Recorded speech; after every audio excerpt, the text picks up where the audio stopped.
The Story of Josanna. By Eric Hua. Chapter 3, Locked Up. That night, Josanna spent the evening locked up in an isolated part of the village. Crime was not high in such a small community, but this was the place that bore the closest resemblance to a prison. The place was cold during the winters and extremely hot during the summers, with nothing but a cot to rest on. She sat on the cot reminiscing through her memories as the rest of the village attended the party held by Chieftain Saul.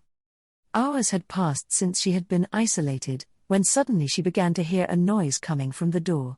It was unlocking, and as it opened up, Josanna was met with one of the guards that had thrown her here. She thought the man was here to mock her of her current state, but instead she was met with an entirely different demeanor. He reached out with a bowl filled with food, offering it to her. Josanna was extremely skeptical and refused to accept the food. She adamantly claimed she wasn't hungry, but the guard could hear her stomach growling. This came as no surprise to the guard, as he remembered how stubborn Josanna was the first time he encountered her years ago. The man knew better than to get into an argument with her. He placed the bowl on the ground and then left the room, slamming the door shut. After she was certain the guard was gone, she rushed over to grab the bowl. She was devouring the food at an incredible rate until she noticed a little hamster staring at her in the room. She was not startled, as she always seemed to have a way with animals. Josanna took a small portion of food that was in her hand and placed it on the ground for the hamster. Together they enjoyed their meal in quiet solitude. A couple of days had passed with next to no human interaction while being cooped up in the room. The only things that kept Josanna's spirit up were the thoughts of Esther being upset with her if she felt sorry for herself, and the little hamster critter that listened to her rambling. It wasn't until the third day that the door opened with the same guard returning with food in his hand. Unlike their last encounter, Josanna immediately accepted the bowl of food and began gobbling it in front of the guard.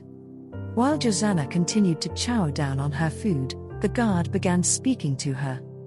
Why did you stand out of line that night against the chieftain? You know you could have easily avoided all this if you had just kept quiet. Josanna was surprised, as she was not expecting the guard to ask such a question. She stopped eating for a moment and wiped her mouth with her hand before responding. Someone inspired me through her actions to always stand up for what you believe is right. If I had just kept quiet and hid away, it would have been a disgrace to her. The guard knew that she was speaking about Esther. She was a very important person to you, wasn't she? Yes, she was. You and I have something in common. Josanna was confused by what the guard had meant, so she asked him to elaborate. I too lost a friend. He was sent out on the hunting party but never returned. The same hunting party that Esther's search team was sent out to locate. All of a sudden, Josanna saw the man in an entirely different light. She expressed her empathy towards the man's loss, which he appreciated. However, he was also very ashamed of himself because, unlike Josanna, who was able to stand up to the chieftain, he cowered away and helped put her in isolation. After hearing what the guard had to say, Josanna harbored no hate in her heart.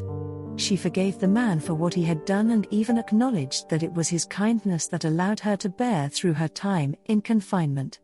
In this moment, they gained respect for one another, but the moment would be short-lived. Entering into the room was Chieftain Saul along with his advisor. The guard, who was already in the room, immediately bowed in the presence of Saul. On the other hand, Josanna did not show the same courtesy and remained standing. The chieftain's advisor demanded that Josanna show some respect, but Saul allowed it to slide. He wanted to get down to business, but there was only one problem: Saul couldn't remember who the girl was. So remind me, who are you again? Chieftain Saul, how quick you are to forget. This is the girl that nearly revolted against your orders back at the village a few days ago. Oh. That girl. Well, I'm sure she has learned her lesson by now after being detained here. We can let her off with a warning, and if she repeats her crime we can further the punishment. Problem solved. The advisor thought the chieftain was being absurd. He thought Saul wouldn't be sending a clear message by letting Josanna off with a warning, but Saul stuck with his decision and began to walk away. However, before he could leave the room, Josanna spoke up. With all due respect, Chieftain Saul, I can't promise I will comply with your orders. After those words left her mouth, the chieftain stopped walking. He signaled for the guard and the advisor to leave the room. The advisor happily complied, but the guard was worried for Josanna. He attempted to calm the chieftain's temper, but Saul told the guard once again to leave. Once the two men had left the room and the door was shut, Chieftain Saul walked up and spoke to Josanna with a serious tone. Listen very clearly. What the people of Haven need is the feeling of safety and security. Your actions will cause panic and unease among the people. This I cannot allow to happen for the good of Haven.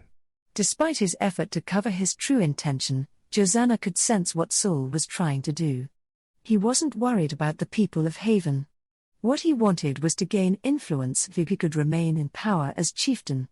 So she stood on her conviction and refused to remain silent. After hearing her response, the chieftain began to stomp away as he opened the door. But before he left, he gave his last words to Josanna. You have made a terrible choice.